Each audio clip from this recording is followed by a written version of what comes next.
Hello, how are you.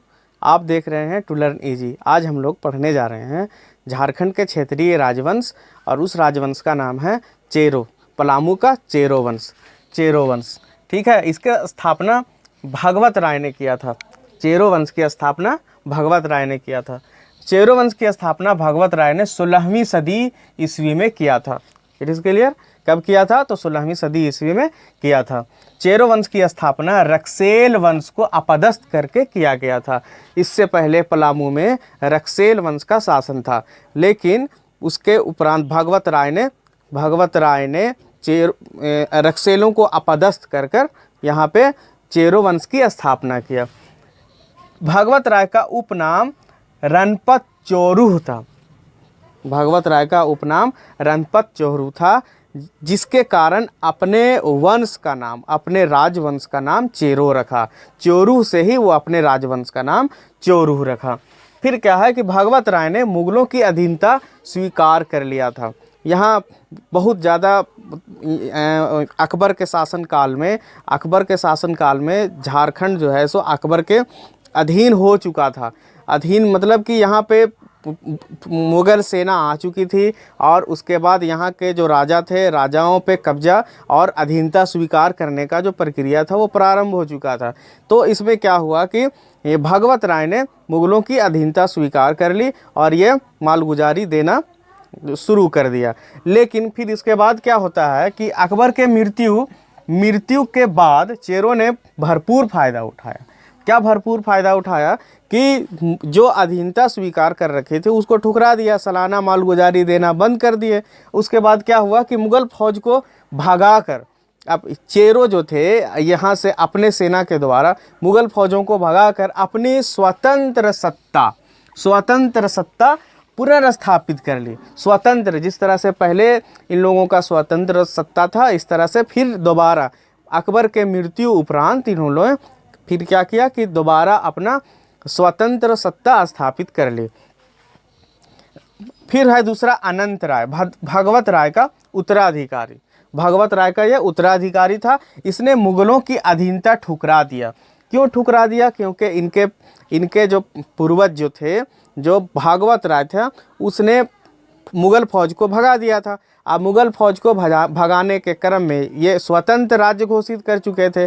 तो इनका जो उत्तराधिकारी हुआ भागवत राय का, ये अनंत राय, इन्होंने भी अपने पूर्वजों की तरह मुग़लों की अधीनता स्वीकार नहीं किया। और इसके कारण क्या हुआ कि इनको हमेशा, मतलब पूरा लाइफ टाइम इनका जो है सो मुग़ल सेना के साथ युद्ध करता रहना पड़ा।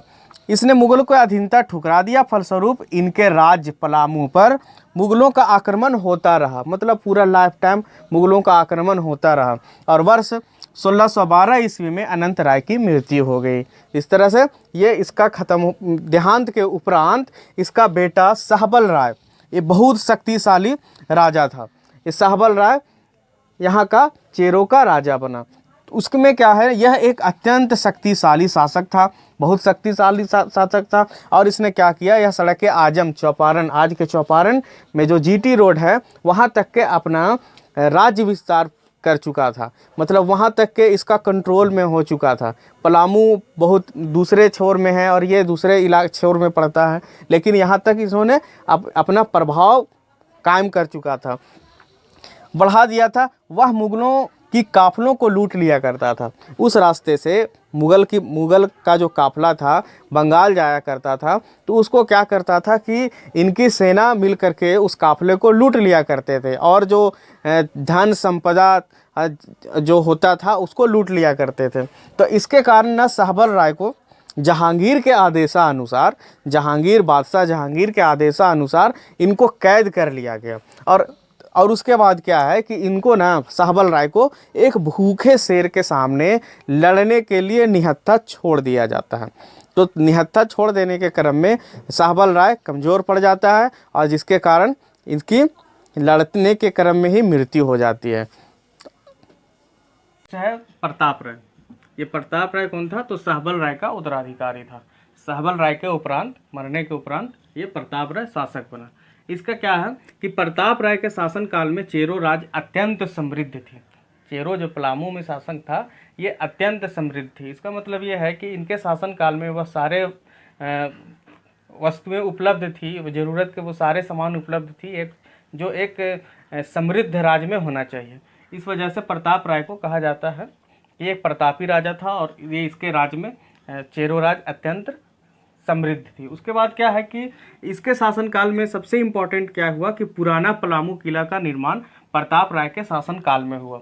ये बहुत इंपॉर्टेंट है, ये क्वेश्चन आया हुआ है कि पुराना पलामू किला का निर्माण किसने करवाया, तो ये प्रताप राय। ये और प्रताप राय कौन था, तो चेरो शासक था, ठीक है, के शासनकाल में हुआ। नेक्स्ट है इनके शासनकाल में मुगलों की कई आक्रमण हुए और अंततः 1632 ईस्वी में मुगलों के अधीनस्थ हो गए और सालाना कर 1,36,000, ये बहुत बड़ा रकम होता है, तय किया गया कि अब इसको प्रताप राय को सालाना मुगलों को देना पड़ेगा।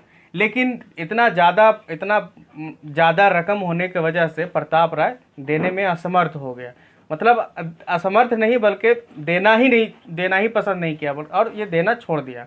फिर क्या होता है कि सालाना कर अत्यधिक होने के कारण प्रताप राय कर देना बंद कर दिया। वही बात है कि कर देना बंद कर दिया। अब इसके उपरांत जब कर नहीं देंगे तो ये एक नया तरह का प्रॉब्लम क्रिएट हुआ। तो वो क्या हुआ कि इस कारण पलामू में मुगलों के द्वारा मारकाट आम हो गया।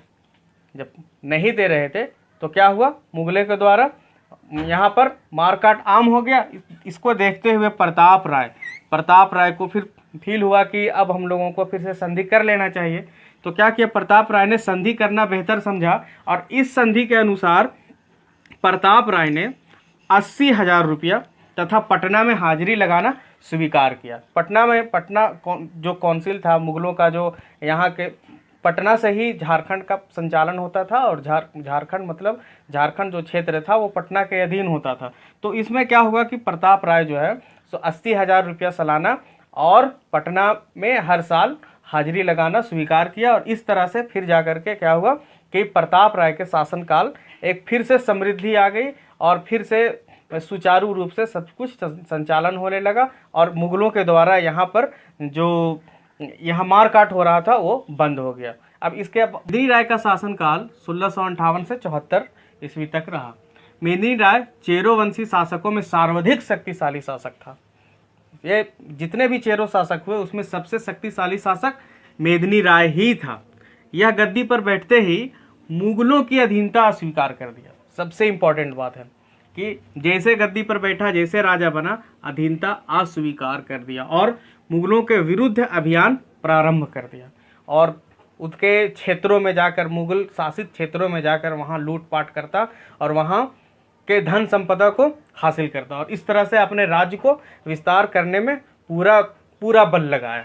उसके बाद है उसके शासनकाल में मुगल बादशाह औरंगजेब का शासन था। सबसे इंपॉर्टेंट है कि मेदिनी राय के शासनकाल में मुगल का कौन सा बादशाह शासन कर रहा था, तो मुगल का औरंगजेब बादशाह शासन कर रहा था।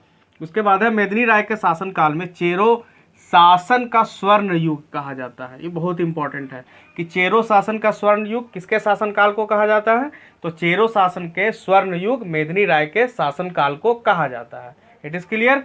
फिर क्या है कि पलामू के नए किले का निर्माण मेदिनी राय ने किया था। पुराना किला प्रताप राय, नया किला मेदिनी राय। अभी ये कर कंप्लीट करेंगे, है ना। तो मेदिनी राय ने नए किले का निर्माण किया था और नए किले का नागपुरी दरवाजा, जो नए किला में जो पहला जो दरवाज़ा था नागपुरी दरवाज़ा, जिसे नागपुरी फाटक के नाम से जाना जाता है, अपनी आकर्षक स्थापत्य कला के प्रयोग किया गया था। मतलब ये इस स्थापत्य कला के लिए जाना जाता है। इसमें बहुत ज़्यादा नक्काशी, मतलब मुगल शैली का प्रयोग किया गया है ना। इसके वजह से ये बहुत ज़्यादा चर्चित रहा। इस दरवाजे की ऊंचाई 40 फीट मैंने 12 मीटर या चौड़ाई 15 फीट 4.5 मीटर है। ओके, तो इस तरह से ये कंप्लीट हुआ। आगे देखते हैं। पलामू किला में 2 किला था। एक था पुराना किला, एक पुराना किला था और एक था नया किला। पुराना किला का निर्माण प्रताप राय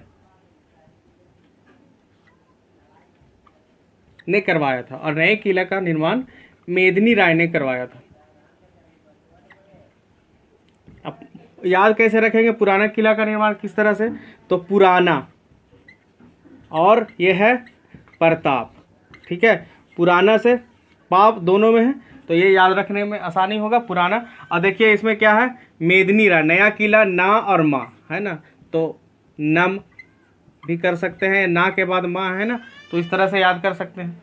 तो नया किला का निर्माण मेदिनी राय ने करवाया था और ये समृद्ध शक्तिशाली राजाओं में से एक था।